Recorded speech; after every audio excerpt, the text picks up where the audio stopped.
Bonjour ou bonsoir les amis, j'ai comme d'habitude un immense plaisir à vous retrouver aujourd'hui dans une nouvelle vidéo dans laquelle je vais vous raconter aujourd'hui deux threads qui vont vraiment être terribles. Le premier sera d'ordre rationnel et le deuxième sera d'ordre paranormal. Un épisode un petit peu spécial parce que la deuxième histoire sera racontée par moi, je vous spoil pas trop mais c'est un urbex avec des amis qui a pas tourné comme on aurait voulu que ça tourne. Et spécialement pour vous, la semaine dernière, je suis retourné sur les lieux de cet urbex pour vous prendre des photos ainsi que des vidéos pour une meilleure immersion dans mon histoire. Si ça vous dérange pas, on est parti. Et comme d'habitude, mon histoire préférée, c'est la première. Oui, parce que je vais pas faire le mégalo à dire que mon histoire préférée, c'est mon histoire. On est parti. Pour cette première histoire, c'est une femme qui l'a vécue et on va l'appeler aujourd'hui Juliette. Juliette nous dit que donc cette histoire se passe en fin 2019, voire début 2020. À ce moment-là, elle avait 15 ans. Elle précise inutilement parce que vous avez qu'à faire le calcul, mais pour les flemmards, aujourd'hui elle en a donc 22. C'est le soir, entre 19h et 20h. Sa mère est au travail, donc Juliette est seule dans leur appartement au premier étage. Elle décide donc de prendre une douche bien chaude. La salle de bain se situe sur le mur adjacent à celui de la porte d'entrée. Elle laisse toujours la porte de la salle de bain ouverte pour que leur chaton puisse entrer et sortir comme il le souhaite, histoire de découvrir l'appartement. Effectivement, moi actuellement, j'ai adopté un nouveau chaton, une femelle, il y a quelques temps. Ça fait 3 semaines qu'elle est à la maison. Et effectivement, on laisse un petit peu toutes les portes ouvertes. Ça permet au chat, s'il est un petit peu craintif, la nuit ou même le matin, ou en fait quand il n'y a personne dans l'appartement, de se balader, de se mouvoir dans l'appartement et ça le permet de mettre un petit peu plus en confiance. Donc moi, ça me choque pas du tout que la porte reste ouverte. Grâce à l'entrebâillement, elle peut voir la porte d'entrée. En plus, en haut du mur, face à la douche, il y a des carreaux floutés qui donnent sur la cage d'escalier. Ça lui permet de savoir si la lumière des escaliers est allumée ou non. Et le rideau de douche est opaque. Donc pour voir la pièce, elle doit un petit peu l'écarter. En fait, pour vous situer, pour ceux qui n'ont pas vraiment compris, pour bien vous expliquer, elle a sa porte de la salle de bain qui reste ouverte pour que son chaton puisse entrer et sortir et se mouvoir dans l'appartement. Et donc depuis la porte d'entrée de la salle de bain, elle peut voir la porte qui donne sur les escaliers. Parce qu'en fait c'est pas vraiment une porte mais c'est des petits carreaux floutés, vous savez, pour que vous ou les autres ne puissent pas voir l'extérieur, mais en tout cas ça nous indique si quelqu'un passe, on voit une ombre comme quoi quelqu'un passe. Par contre elle a des rideaux devant sa douche qui sont opaques, donc on peut pas vraiment voir. Donc pour voir si jamais il y a quelqu'un dans l'escalier, vous savez, elle ouvre le rideau comme ça, ok il y a quelqu'un, et elle referme, tout simplement. Vous allez voir, c'est une mécanique un petit peu importante pour cette histoire, pour ce qui va se passer après. Oui, parce qu'au moment donné où elle se rince les cheveux après s'être mis du shampoing, elle entend des bruits qui proviennent de la porte d'entrée. Sur le coup, elle s'inquiète pas, comme beaucoup d'entre vous, moi également. Elle se dit que c'est tout simplement un courant d'air qui a fait que, voilà, il y a eu un bruit sur la porte. Ça arrive, c'est la maison ou l'appartement qui vit, on le sait tous. Elle se dit même sur le coup que ça peut être le chaton qui s'est appuyé sur la porte, voilà, ou alors qui a tapé quelque chose, que ça a cogné et que donc ça a fait ce bruit-là.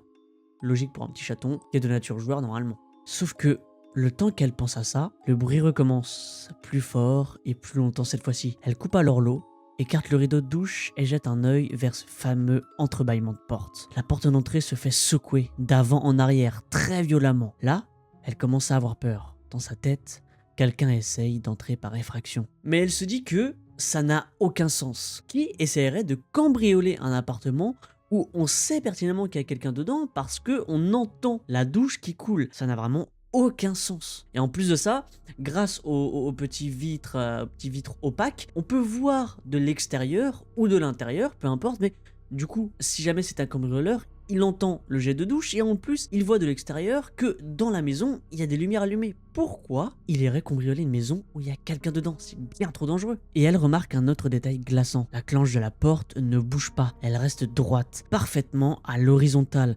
Comme si la personne de l'autre côté ne savait même pas se servir d'une poignée de porte, ou comme si elle ne touchait même pas la poignée de porte pour essayer de l'ouvrir. En fait, si vous voulez, quand quelqu'un essaye d'ouvrir frénétiquement une porte, il actionne la porte comme ça, il pousse en même temps. En fait, là, c'est comme si la personne, elle avait à la limite la main sur la poignée de porte et elle bougeait juste d'avant en arrière comme ça. Elle ne bouge pas d'un poil. Ou si quelqu'un avait chopé la porte et secoué comme ça. Dans tous les cas, la petite clenche, la poignée de porte, ne bouge pas. C'est vraiment trop bizarre. Pourtant, la porte se secoue bien frénétiquement et ça fait du bruit, quoi. Après une longue minute ou peut-être deux, effectivement, Juliette, elle saurait pas vraiment donner la temporalité exacte dans ce genre de moment et on peut totalement la comprendre. Les secousses s'arrêtent. Mais à peine quelques secondes après s'être arrêté, les secousses reprennent avec la même intensité. Et selon Juliette, ça dure une bonne vingtaine de minutes sans s'arrêter. C'est-à-dire que la personne derrière la porte doit vraiment être acharnée au point de ne pas s'arrêter pendant une bonne vingtaine de minutes. Pendant ce temps, elle constate un autre détail inquiétant. La personne derrière la porte d'entrée ne s'arrête pas quand la lumière de l'escalier s'éteint automatiquement. Elle ne s'interrompt pas non plus pour la rallumer, comme si la lumière se rallumait toute seule. Les pauses dans les secousses ne collent pas du tout avec l'allumage et l'extinction de la lumière. C'est vrai que c'est bizarre. En fait, il y a une lumière automatique dans le couloir. La personne, elle secoue frénétiquement la porte sans même se préoccuper du fait qu'elle est dans le noir ou non. Elle prend même pas le temps d'arrêter de secouer la porte pour faire un petit geste et rallumer la lumière. Elle s'occupe juste pendant une vingtaine de minutes selon Juliette de secouer la porte sans jamais s'arrêter, peu importe ce qu'il se passe dans le couloir. Après de longues minutes de terreur, alors qu'elle imagine le pire, les bruits et la lumière s'arrêtent d'un coup, définitivement. Elle reste immobile dans la douche, encore à moitié recouverte de savon, et elle attend le retour de sa mère. Vers 20 h, sa mère rentre enfin du travail. Juliette se met alors à fondre en larmes en expliquant à sa mère ce qui s'est passé. Elle explique qu'elle explique justement tout ça à sa mère à travers le rideau de douche. Elle n'a même pas eu la force de sortir de la douche pour vous dire à quel point elle avait peur. Et ce qui est terrible, c'est que sa mère ne la croit pas du tout. Juliette, elle se sent plus seule que jamais, mais au moins sa mère est là et sa présence la rassure infiniment. Il y a quelques petits détails que Juliette nous précise avant la fin de son histoire. Enfin là, c'est la fin de son histoire, mais encore quelques détails assez troublants. Elle nous explique qu'elle n'entend pas de bruit de pas derrière la porte après la fin des secousses. Entre le moment où les secousses s'arrêtent et le moment où sa mère arrive, elle n'entend aucun bruit. Pas de respiration inquiétante, pas de frustration verbale, pas de bruit de pas, rien. Elle n'entend absolument rien.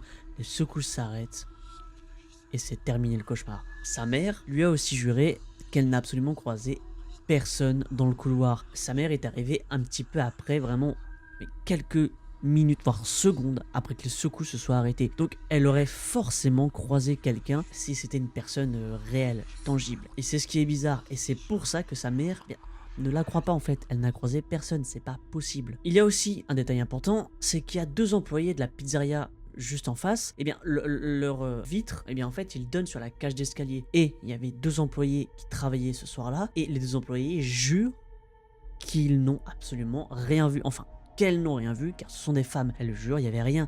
Et puis, les bruits les auraient alertées, donc elles auraient regardé, mais non, il n'y a rien, il y avait rien. Depuis, plus rien ne s'est jamais passé dans cet appartement. Et Juliette ne saura probablement jamais ce qu'il y avait derrière la porte d'entrée.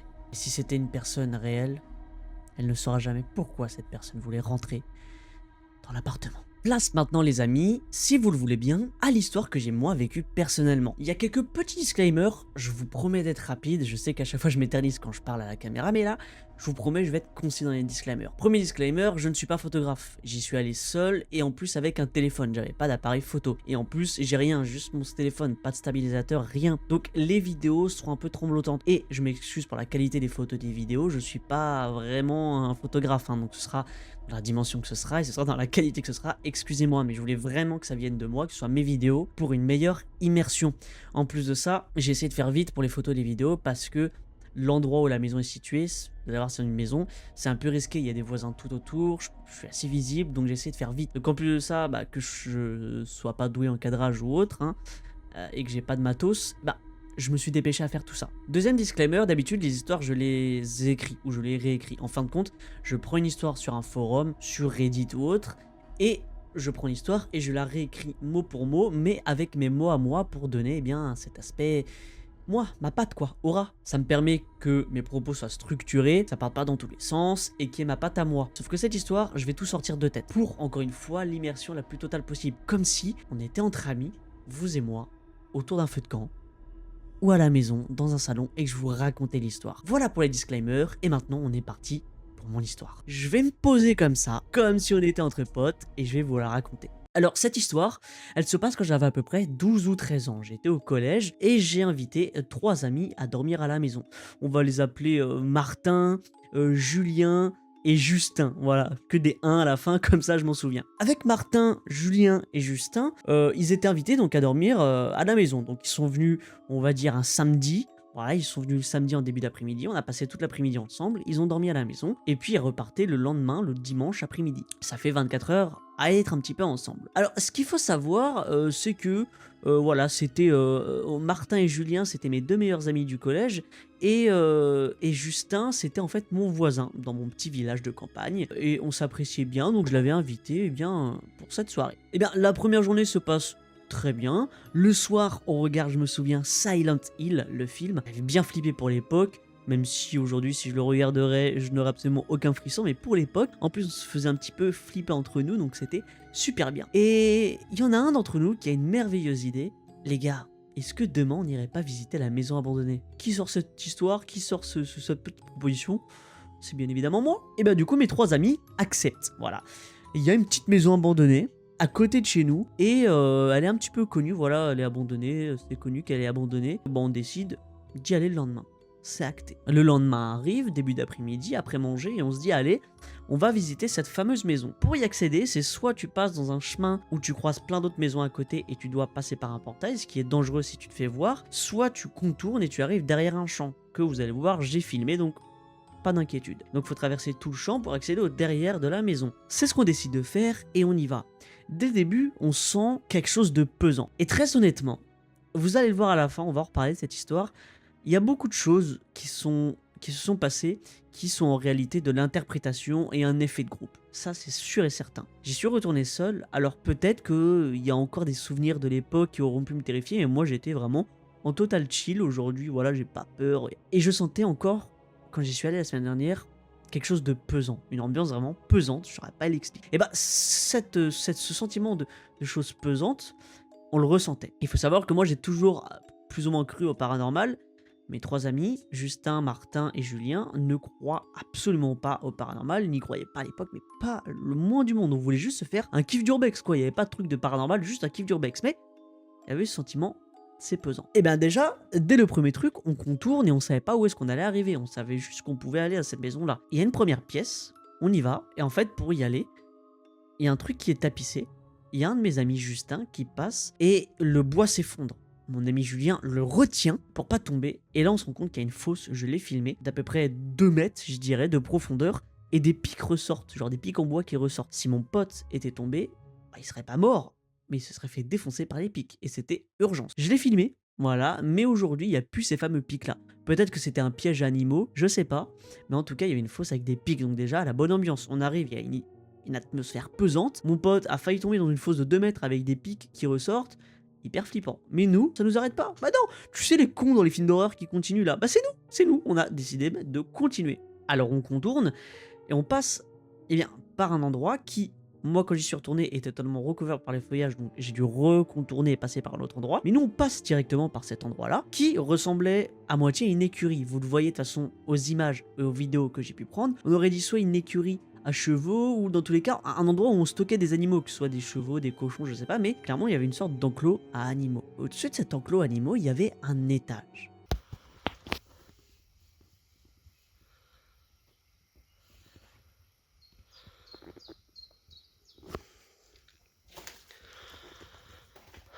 Le fameux endroit où il y avait l'échelle, mais il n'y a plus l'échelle pour grimper là. Il y était pas, enfin sur les vidéos, ce que je vais vous dire à la suite de cette histoire, ça y était pas, mais il y avait une petite échelle qui était bloquée entre quelques petits bouts de bois. Une échelle plutôt neuve. Et alors là, il y a Justin qui nous dit, les gars, on prend l'échelle et on va voir. Tout le monde accepte. Mais on se dit, on fait ça en sortant. Voilà, on visite d'abord la maison, on fera ça en sortant. On continue notre visite de la maison, on voit des choses un peu étranges. C'est-à-dire que la maison a l'air de vivre. La maison, on dirait qu'il y a quelqu'un qui vit. Et en même temps, bah, c'est totalement délabré. Je veux dire, les portes étaient totalement bloquées. J'ai eu la chance la semaine dernière. Aujourd'hui, les portes ne sont pas bloquées. Donc j'ai pu accéder à la maison et ça m'a fait un petit urbex que je vous ai filmé pour la vidéo. J'ai pu accéder à l'intérieur de la maison. Pas à l'étage, mais au rez-de-chaussée. J'ai pu visiter ça. Mais à l'époque, c'était complètement bloqué. On ne pouvait pas y accéder. Vous pouvez accéder à quelques petites pièces extérieures et une grange. Et quand je dis que la maison avait l'air de vivre, c'est qu'il y avait un tracteur neuf. Il y avait des choses neuves dans cette maison. Et encore aujourd'hui, vous allez le voir dans les vidéos, il y avait des bottes de foin qui étaient totalement neuves. Il y avait des bouts de bois comme si on allait rénover la maison qui était totalement neuf, en super bêta. Et en même temps, la maison était en friche totale. Il y avait c'était incroyable. Donc, la même atmosphère.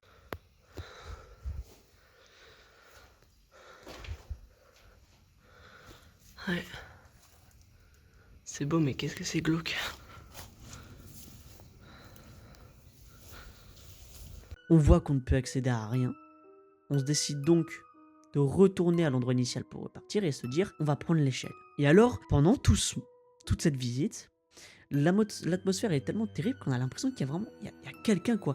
L'herbe elle est énormément haute, c'est en friche, mais on a l'impression que quelqu'un est là, quelqu'un vit là, on se sent suivi.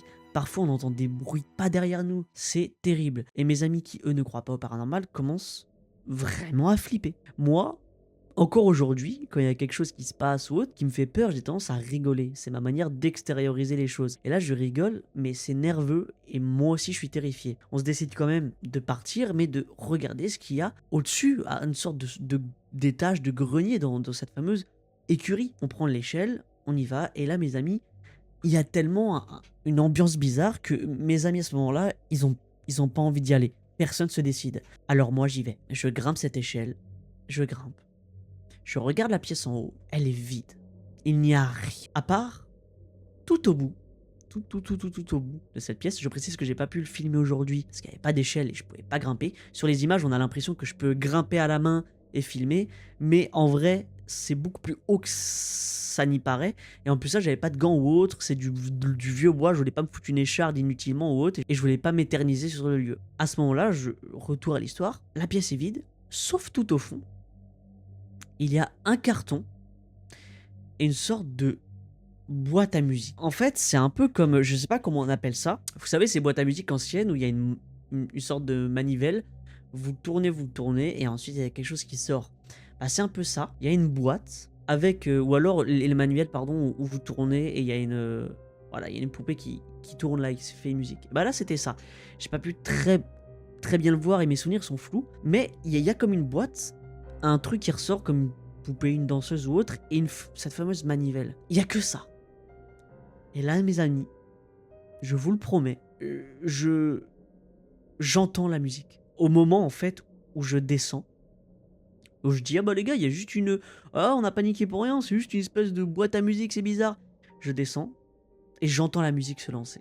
Écoutez-moi bien, mes amis m'ont abandonné, ils sont partis en courant. Moi, il me restait 2-3 marches à faire. Mes amis m'abandonnent, ils partent en courant quand ils ont entendu la musique. Et donc moi, le temps que je descende, je repars, et il y a mon ami Justin, qui s'était rendu compte qu'ils sont partis sans moi.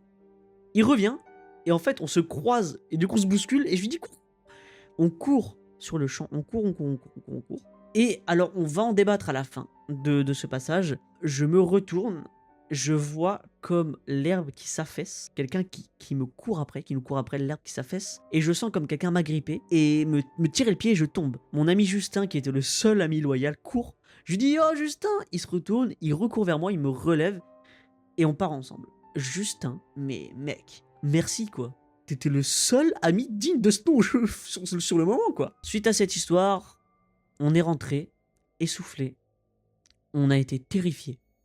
Et aucun d'entre nous n'est plus jamais retourné dans cette maison, même passé aux alentours de cette maison, ça nous terrifiait. Moi, j'ai l'habitude de me balader, enfin j'avais l'habitude de me balader, surtout de promener mon chien vers cette allée-là, parce qu'en fait c'est un champ, mais en fait le champ, il est vers un petit chemin passant où il n'y a pas de voiture et donc c'est utile pour promener nos animaux. Et je passais souvent là pour promener mon chien et dès que je voyais cette maison, je sentais une aura autour de cette maison. Chose que j'ai ressenti la même chose quand j'ai été la revisiter pour les photos et les vidéos. J'ai senti comme si j'étais pas le bienvenu, honnêtement. Maintenant, on va passer au débat.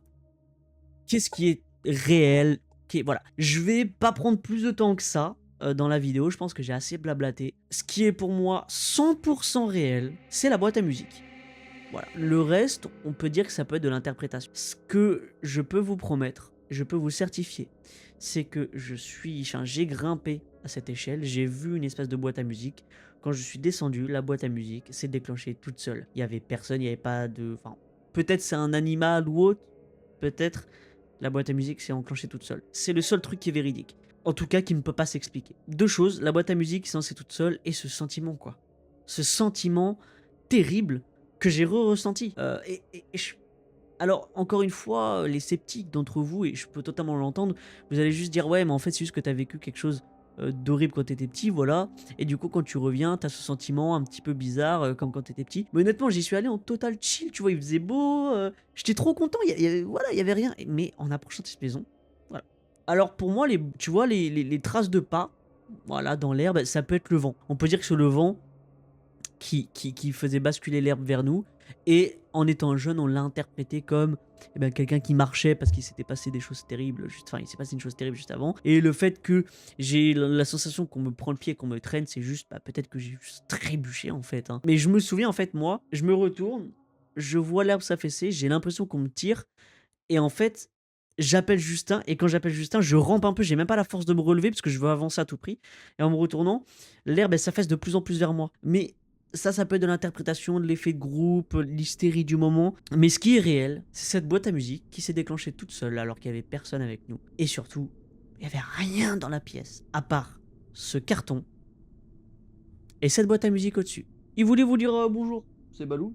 Balou, tu dis bonjour. Il en a rien à faire, il en a rien à faire. Il veut même pas vous dire pour arriver. Enfin bref, j'espère que cette histoire vous auront plu. J'ai été super content de me rappeler de cette histoire. En fait, je m'en suis rappelé vraiment comme ça. Et j'ai profité d'un moment donné où je devais aller dans mon village où cette histoire s'est passée. Aujourd'hui, j'y habite plus.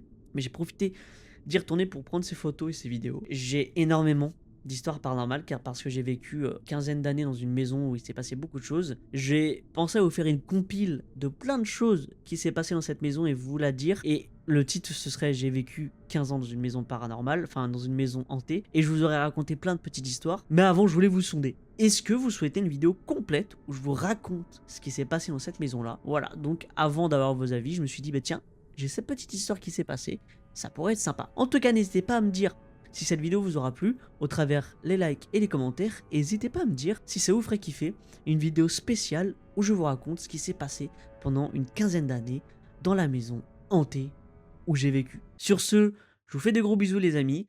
Je vous souhaite un très bon week-end à vous. Peu importe quand vous regardez ces vidéos, une très bonne journée, une très bonne soirée. Prenez très bien soin de vous, mais surtout de votre famille. C'est le plus important les amis. Et puis à la prochaine. Des bisous.